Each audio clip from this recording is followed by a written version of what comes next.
Fernández Chávez está en línea, es hasta ahora la única persona que seriamente ha investigado, no sé si por adentro o por afuera, el tema de Coglar, el tema de Diego Fernández, el chico que apareció muerto, enterrado en el jardín, ahí nomás, ¿no? Hola, ¿cómo estás? Gracias por atendernos, ¿eh? Hola, muchas gracias y muchas gracias por la presentación, muy amables por recibirme. No, pero es cierto, has trabajado en serio el tema. Contame qué es lo que pudiste averiguar y qué conclusión tenés vos, si tenés alguna.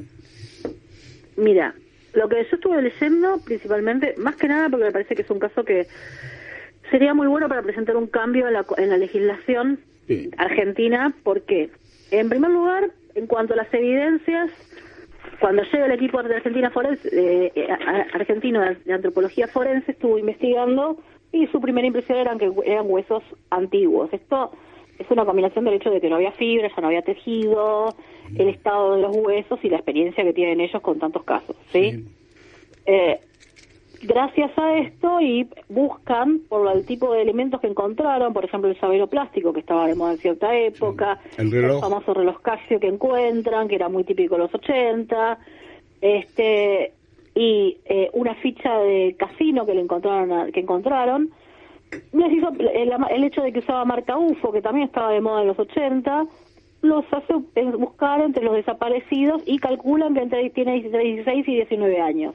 A partir de ahí buscan desaparecidos de esa época y encuentran que había un menor de más o menos esas características, piden ADN de la madre, se hace la comparación, porque no estaba en el listado de los desaparecidos de la época del proceso, y de ahí se llega a la coincidencia que era ese menor que había desaparecido el mismo día que había ido a estudiar a la casa de un amigo, en el año 84, un año después de que termina el proceso.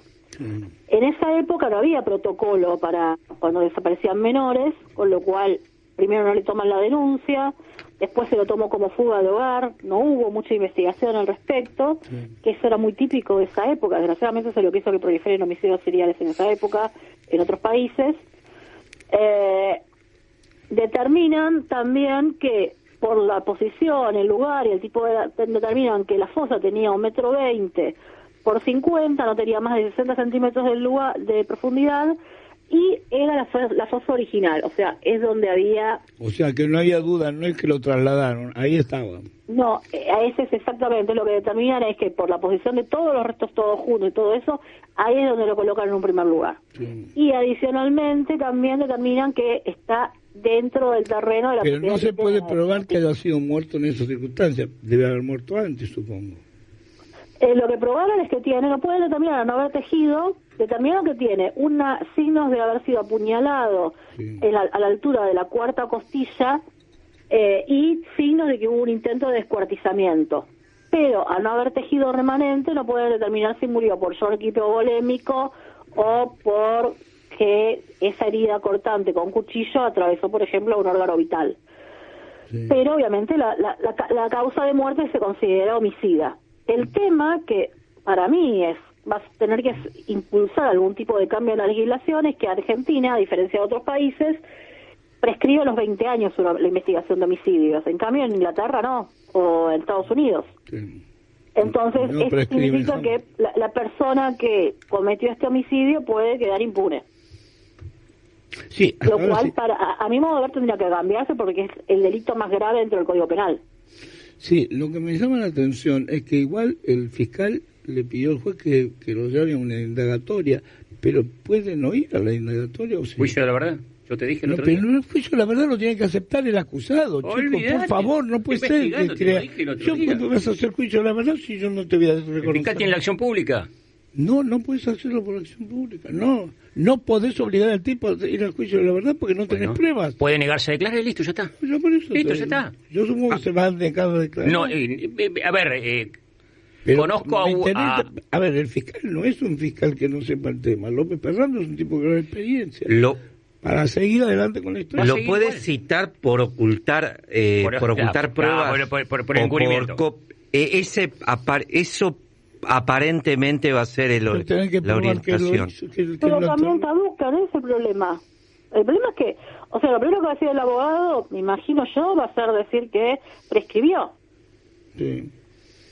Está bien, y también uno puede mentir para proteger a un familiar, y eso es un crimen que pudo haber ocurrido. El papá lo pudo haber hecho, puede decir. Por ejemplo, y si lo hizo el padre, uno puede mentir a favor del familiar y no está penado. Sí, como imputado sí pueden mentir. Como indagado claro. Sí, pueden tener derecho a mentir. ¿Con qué arma lo atacaron al quejarse porque no tiene derecho a imputarse a sí mismo, por eso el Estado tiene las pruebas. Ya lo explico. Pero no, ella no dijo nada. Corto punzante. Corto punzante es una especie de cosa que le puede ser un destornillador o un cuchillo. Bueno, a eso voy, porque el chico tenía algo de motos con el que estaba viviendo ahí. Voy a ser concreto. El posible homicida arreglaba motos y al chico le gustaban las motos. Tenía una moto. A eso iba, que no era con un cuchillo de la cocina. No. Era con un artefacto medio específico. No había cuchillo de la cocina. Un objeto punzocortante. Bueno, está bien la aclaración, por eso la pregunto. Los Tramontina vinieron después. Bueno, contame, Olga, chicos, estoy hablando con la licenciada Fernández, que estudió el tema. Sí, contame, entonces.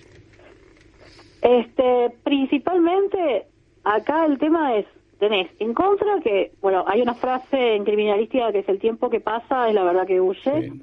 Con lo cual muchas de las evidencias, por ejemplo, determinar exactamente el mecanismo de muerte, si por ejemplo si se desangró o si fue producto de un solo corte que produjo la muerte y en qué circunstancias, sí. Si fue un delito criminis causal, por ejemplo, hubo un intento de abuso y por luchar, o hubo un abuso efectivamente y a posteriori lo mata para evitar que declare, eso no lo podemos saber porque tampoco se lo puede imputar ni se puede llamar a testigos, conocer qué tipo de relación tenían, saber por qué se juntaron, etcétera, porque ha pasado mucho tiempo. Entonces la gente quizás ya no recuerda. Sí, igual llama la atención el tema, digo, a ver, suponiendo que haya sido el padre, vamos a pensar bien, sí, fue el papá. El chico sabía que estaba ahí. ¿Cómo hacer para vivir 40 años con un muerto al lado? ¿Me explicás eso? No, pero es que para mí, el chico muere el 24 de julio y había salido de la escuela. Estaba en pleno año escolar y creo que en esa época no había que ver las fechas de las vacaciones de invierno en ese año, pero no habrá sido un día... En ese entonces empezaba el 9 de julio la vacación. Claro, entonces pasado, pues son sobre 14 días. Entonces, si 9 de julio empezaban siempre las vacaciones. Entonces termina 9 más 14, 19, 23. Habían vuelto 23. A empezar las clases. Sí. Entonces, hay que ver por qué. ¿Ves que es tan fácil descuartizar un cuerpo y que no te quede sangre por todos lados? ¿No es que es tan fácil apuñalar a alguien, le sacás el cuchillo? O lo que empieza a sangrar. Un colega tuyo me decía, tiene que haber sangre en algún lugar. Herís un órgano vital. Sí, creo que atravesó el corazón. Y si se desangró internamente, igualmente tenés elementos con sangre, el descuartizamiento necesariamente te tiene que dejar rastro de sangre, tejido, etc. ¿Pero llegó a desmembrar el cuerpo? Y aparte de olor también, los olores que hayan emanado, hay que ver qué tipo de piso tenían, siempre algún elemento queda. Lo que pasa es que también 40 años es un montón de tiempo. Piensen que yo tengo casos donde ha habido un homicidio y pasaron 3 días hasta que encontraron el cuerpo y cuando hicieron el ADN ya no encontramos tejido útil como para hacer un ADN. Imagínense en 40 años, menos, no va a costar mucho. Porque de hecho lo hicieron. El trabajo del equipo forense fue espectacular, ¿eh? Sí, en menos de 2 semanas. Para encontrar por qué. Porque dentro del hueso podemos encontrar ADN. Sí. Lo que hay que encontrar es, por ejemplo, el arma utilizada para cometer el delito, encontrar ADN o encontrar dónde, por ejemplo, fue el ataque principal, porque no creo que haya sido en ese patio. Habrá sido seguramente dentro de la casa.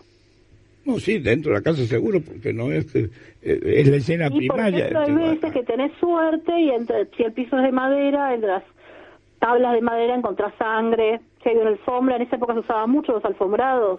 Sí. Las alfombras a veces se manchan. La famosa moquette. Y a veces, si tenés mucha suerte, se mantiene, se seca y se mantiene el ADN y no se degrada tanto.